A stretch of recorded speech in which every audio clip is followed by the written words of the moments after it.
അടുത്തത് മലയാളത്തിലെ ഏറ്റവും വലിയ ജനപ്രിയ സബ്ജക്റ്റാണ് നമ്മൾ ചർച്ച ചെയ്യുന്നത്. മലയാളത്തിൻ്റെ ബിഗ് ഗംസ് വീണ്ടും ഏതാണ്ട് ഒരേ സമയം തിയേറ്ററുകളിൽ ബിഗ് ബജറ്റ് സിനിമകളുമായി എത്തുകയാണ്.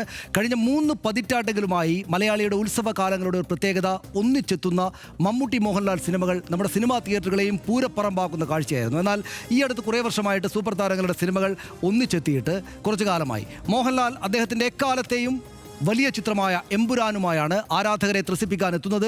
മമ്മൂട്ടി സ്റ്റൈലിഷ് ലുക്കിലെത്തുന്ന ബസൂക്കയും തൊട്ട് പിന്നാലെ റിലീസാകും. കഴിഞ്ഞ 40 ആണ്ടിലേറെയായി നമ്മളെ രസിപ്പിച്ചുകൊണ്ടേയിരിക്കുന്ന നമ്മുടെ സിനിമയുടെ നിത്യഹരിതമായ 2 സമാന്തര കാലങ്ങൾ ഒന്നിച്ചെത്തുന്ന സന്തോഷം കൂടി RDX ഇപ്പോൾ ചർച്ചക്കെടുക്കുകയാണ്. പക്ഷേ ഇതിപ്പോൾ നമ്മൾ ഡാറ്റ പ്രത്യേകമായിട്ട് കൊടുക്കേണ്ട കാര്യമില്ല, ഡാറ്റ മലയാളിക്ക് മനസ്സിലാണ്. എന്താണ് നമ്മുടെ രീതി, RDXൻ്റെ രീതി അതായതുകൊണ്ട് ചില കാര്യങ്ങൾ പറഞ്ഞു തരാം. അതായത് എമ്പുരാൻ വരുന്നുണ്ട്, നമുക്കറിയാം. സംവിധാനം പൃഥ്വിരാജാണ്. 2019 പുറത്തിറങ്ങിയ ലൂസിഫറിൻ്റെ 2ാം ഭാഗമാണ്. എല്ലാവർക്കും അറിയാവുന്ന കാര്യം. അവതരിപ്പിക്കുന്നതിൽ ഒരു ചെറിയ കളിപ്പരിക്കുണ്ട്. 100 കോടിക്ക് മുകളിൽ മുടക്ക് മുതലുള്ള സിനിമയാണ് എമ്പുരാൻ. വിവിധ വിദേശ രാജ്യങ്ങളിൽ ചിത്രീകരിച്ചു. എല്ലാവർക്കും അറിയാവുന്ന കാര്യങ്ങൾ. സംവിധാനം ഡിനോ ഡെന്നിസ് ആണ്. ആരെ? സ്റ്റൈലിഷ് ബസൂക്ക, മമ്മൂട്ടിയുടെ സിനിമ ബസൂക്ക. ഡിനോ ഡെന്നിസ് തിരക്കഥാരചന അദ്ദേഹമാണ്. കലൂർ ഡെന്നീസിൻ്റെ മകൻ ആണ് ആ സംവിധായകൻ എന്ന് പ്രത്യേകമായിട്ട് നോക്കണം. സംവിധായകൻ ഡിനോ ഡെന്നിസ്. എമ്പുരാൻ റിലീസ് മാർച്ച് 27-നാണ്. ഏപ്രിൽ 10-ന് ബസൂക്കയും എത്തും. 2 സിനിമ മമ്മൂട്ടി മോഹൻലാൽ സൂപ്പർ താര ചിത്രങ്ങൾ. 2019 മാർച്ച് 28-ന് ലൂസിഫർ ബ്ലോക്ക് ബസ്റ്റർ ആയിരുന്നു. 2019 ഏപ്രിൽ 12-ാം തീയതി മധുരരാജ വന്നു. അത് വൻ സൂപ്പർ ഹിറ്റായിരുന്നു. ലൂസിഫർ എഫക്റ്റ് തുടരുമെന്നാണ് മോഹൻലാൽ ഫാൻസ് പ്രതീക്ഷിക്കുന്നത്. തിയേറ്ററുകളെ പൂരപ്പറമ്പാക്കിയ സിനിമയായിരുന്നു അത് എന്ന കാര്യത്തിൽ യാതൊരു സംശയവുമില്ല. മമ്മൂട്ടിയുടെ കരിയർ ബെസ്റ്റ് സമയമാണ് ഇപ്പോൾ എന്ന കാര്യത്തിൽ നമുക്ക് ആർക്കും സംശയമില്ല. കലാമൂല്യമുള്ള സിനിമകളും വാണിജ്യ വിജയങ്ങളും ഒരേപോലെ അദ്ദേഹം ഉണ്ടാക്കുകയാണ് എന്നതാണ് ഏറ്റവും പ്രധാനപ്പെട്ട കാര്യം. തുടർ വിജയങ്ങളുടെ 5ാം വർഷമാണ് മലയാളത്തിൻ്റെ മഹാമമ്മൂട്ടിക്ക്. വ്യത്യസ്ത പരീക്ഷണങ്ങൾ, വേറിട്ട നോട്ടങ്ങൾ, അതിഗംഭീരമായുള്ള സിനിമകളാണ് നമ്മുടെ മുന്നിലേക്ക് മമ്മൂട്ടിയുടേതായിട്ട് വന്നത്. മമ്മൂട്ടിയുടെ കരിയർ ബെസ്റ്റ് സമയം. മോഹൻലാലിൻ്റേതാണെങ്കിൽ വലിയ വാണിജ്യ വിജയങ്ങളുടെ കാലമായിരുന്നു മോഹൻലാലിൻ്റേത്. മമ്മൂട്ടിയുടെ കാലം നമുക്ക് കാണാം. ഇതൊക്കെ പ്രത്യേകമായിട്ട് പറയേണ്ടത് തന്നെ, എല്ലാവർക്കും അറിയാം. നിങ്ങൾ നമ്മുടെ ചർച്ച ചെയ്യാനുള്ള ചോദ്യം നമുക്ക് ആരാണ് ബിഗ് ഗംസ് എന്നാണ്. വലിയ ഈ മമ്മൂട്ടിയും മോഹൻലാലും നമുക്കാരാണ്? മമ്മൂട്ടി ആദ്യമായിട്ട് അഭിനയിച്ച ചിത്രം അനുഭവങ്ങൾ പാളിച്ചകളാണ്. 1971 അനുഭവങ്ങൾ പാളിച്ചകൾ. അദ്ദേഹം ചെറിയ ജൂനിയർ ആർട്ടിസ്റ്റ് ആയിരുന്നു. കാലചക്രത്തിലെ കടത്തുകാരൻ ആദ്യം ഡയലോഗ് കിട്ടിയ സിനിമയാണ്. ദേവലോകം ആദ്യം നായകനായ സിനിമയാണ്, പുറത്തിറങ്ങിയിട്ടില്ല. വിൽക്കാനുണ്ട് സ്വപ്നങ്ങൾ അദ്ദേഹത്തെ നായകനാക്കി പുറത്തിറക്കിയ ആദ്യത്തെ സിനിമയാണ്. വിൽക്കാനുണ്ട് സ്വപ്നങ്ങൾ, MT വാസുദേവൻ നായരുടേത്. കാലത്തിരശ്ശീലയിൽ അരനൂറ്റാണ്ടിന് റീലോഡി എന്നത് സുജിചന്ദ്രൻ എഴുതിയ ടെക്സ്റ്റാണെന്നാണ് എനിക്ക് തോന്നുന്നത്. ഇനി വരാനിരിക്കുന്നത് 404-ാമത്തെ ചിത്രമാണ്. ഇന്നും 1ാം നിരയിലെ താരസിംഹാസനം മമ്മൂട്ടിക്ക് തന്നെയാണ്. തമിഴ്, തെലുങ്ക്, കന്നഡ, ഹിന്ദി, ഇംഗ്ലീഷ് ചിത്രങ്ങളിലും മമ്മൂട്ടി പ്രധാനപ്പെട്ട താരമാണ്. 3 ദേശീയ പുരസ്കാരം, 9 സംസ്ഥാന പുരസ്കാരം, പത്മശ്രീ, കേരളപ്രഭ, ഡീലിറ്റ്. എഴുതി കാണിക്കാൻ ഇത്ര സ്പേസ് പോരാത്ത വിധം. മോഹൻലാലും അങ്ങനെ തന്നെയാണ്. ആദ്യ ചിത്രം തിരനോട്ടം 78-ലാണ്, പുറത്തിറങ്ങിയിട്ടില്ല. മഞ്ഞിൽ വിരിഞ്ഞ പൂക്കളിലെ വില്ലൻ 1980-ൽ. 47 വർഷമായി മലയാളിയുടെ നിത്യജീവിതത്തിൻ്റെ ഭാഗമാണ് മോഹൻലാൽ, നമുക്കറിയാം. ഇനി വരാനിരിക്കുന്നത് 355-ാമത്തെ ചിത്രമാണ്. 4 പതിറ്റാണ്ടിലേറെയായി ഉളിമങ്ങാത്ത താരപ്രഭയാണ് മോഹൻലാലിൻ്റേത്. ആദ്യം സംവിധാനം ചെയ്ത സിനിമ ബറോസ് മുന്നിൽ വന്നു. അത് അത്രയ്ക്ക് വിജയമായിരുന്നില്ല, അത് നമ്മൾ പറയണത്. നിർമ്മാതാവ്, ഗായകൻ, നാടകങ്ങളിലും വേഷമിട്ടു. തമിഴ്, തെലുങ്ക്, കന്നഡ, ഹിന്ദി ചിത്രങ്ങളിലും മോഹൻലാൽ സൂപ്പർ താരമായി തന്നെ വിളയാടി. 4 ദേശീയ പുരസ്കാരം, 7 സംസ്ഥാന പുരസ്കാരം, Padma Bhushan, honorary lieutenant colonel, DLitt എന്നിങ്ങനെ നിരവധിയാണ്. എഴുതി കാണിക്കാൻ ആ സ്പേസ് പോരായിരിക്കും, പറയാനും ഈ സ്പേസ് പോരായിരിക്കും. ഇതിലത്തെ എന്താ ഹർഷ ചർച്ച ചെയ്യാതിരിക്കും അറിയില്ല. ഹർഷ എന്താ പറയുക? ഇതൊരു ആവേശമാണല്ലോ. ആ ആവേശത്തിൻ്റെ ബാക്കി എന്ന് മാത്രമാണ് നമ്മൾ ഇതിൻ്റെ ഈ അവസാന ഘട്ടത്തിൽ പറയേണ്ടത്. ഇതിനകത്ത് എനിക്കിപ്പോൾ തോന്നുന്നത് അവസാനം മോഹൻലാലിൻ്റെ സിനിമകളെ കുറിച്ച് പറഞ്ഞപ്പോൾ സനീഷിൻ്റെ ആവേശം കുറച്ച് കൂടി എന്ന് എനിക്ക് തോന്നുന്നു. പഴയ ഈ ഏഷ്യാനെറ്റ് ന്യൂസിൻ്റെ പഴയ പുളിയറക്കാട് ഡെസ്കിലെ കാര്യമാണ് ഓർക്കുന്നത്. ആ സമയത്തുള്ള തരത്തിലാണ് ഈ ചർച്ച ഇവിടെ മുറുകുന്നതെങ്കിൽ ഇവിടെ യഥാർത്ഥത്തിൽ ഒറിജിനൽ RDX വേണ്ടി വരും. ചിലപ്പോൾ ചോരപ്പുഴ ഒഴുകും.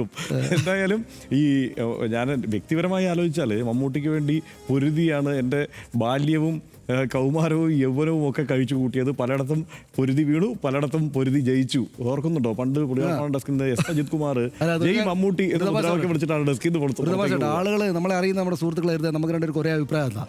മമ്മൂട്ടിയുടെ ഫാനാണ് ഹർഷൻ, ഞാൻ മോഹൻലാൽ ഫാനാണ്. അത് മോഹൻലാൽ ഫാൻസ് സമ്മതിച്ചിട്ടില്ല.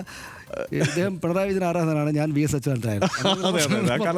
അക്കാലത്ത് ആ സംഘർഷത്തിന്റെ ബാക്കി ഇനിയും ഈ വർഷം വീണ്ടും ഒരിക്കൽ കൂടി കാണേണ്ടി വരുമെന്നാണ് എനിക്ക് തോന്നുന്നത്. അതിൽ പക്ഷേ ഒരു കാര്യമുണ്ട് കേട്ടോ, നമ്മൾ ഇത് മലയാളികളുടെ ഏറ്റവും അഭിമാനമാണ് ഇവർ രണ്ടുപേരും. ഇനി ഇവരെ പോലെ ആരെങ്കിലും ഉണ്ടാകുമോ, സൂപ്പർ താരങ്ങൾ ഉണ്ടാകുമോ എന്ന കാര്യത്തിൽ എനിക്ക് സംശയമാണ്. ഇതൊരു ചരിത്രമാണ്. ഈ ചരിത്രം ഇവരുടെ ഈ കാലത്തിനപ്പുറത്തേക്ക് സൂപ്പർ താരങ്ങൾ ഉണ്ടാകുമോ എന്ന കാര്യത്തിൽ ഒരു സംശയവും വേണ്ട. മാത്രമല്ല അതിനകത്ത് എനിക്ക് എടുത്തു പറയേണ്ട ചില സിനിമകൾ, ഈ ഇതുപോലെ ഒരു വർഷം ഇറങ്ങിയ സിനിമയാണ് വിധേയനും പൊന്തന്മാടയും മമ്മൂട്ടിയുടെ. ഈ രണ്ട് സിനിമയിലും ഈ രണ്ട് എക്സ്ട്രീം എൻഡിൽ നിന്നുകൊണ്ടാണല്ലോ, രണ്ട് ക്യാരക്ടേഴ്സ് ആണല്ലോ മമ്മൂട്ടി ചെയ്യുന്നത്.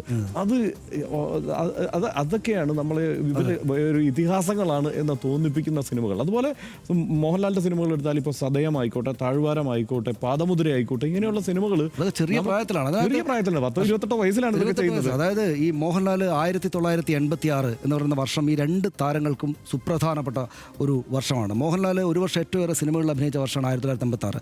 അതിൽ അദ്ദേഹം 36 സിനിമകളിൽ അഭിനയിച്ചു. 36 സിനിമകളിൽ ഒരു വർഷം.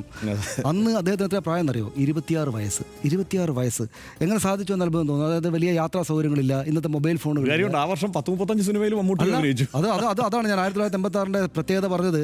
ഒറ്റ സിനിമയെ കുറവുള്ളൂ മമ്മൂട്ടിക്ക്. അതായത് 35 സിനിമകളിൽ അദ്ദേഹം അഭിനയിച്ചു. അദ്ദേഹത്തിന് അന്ന് 35 വയസ്സാണ്. 35 വയസ്സിൽ 35 സിനിമ ഒരു വർഷം, 26 വയസ്സിൽ മറ്റേയാൾ 36 സിനിമ.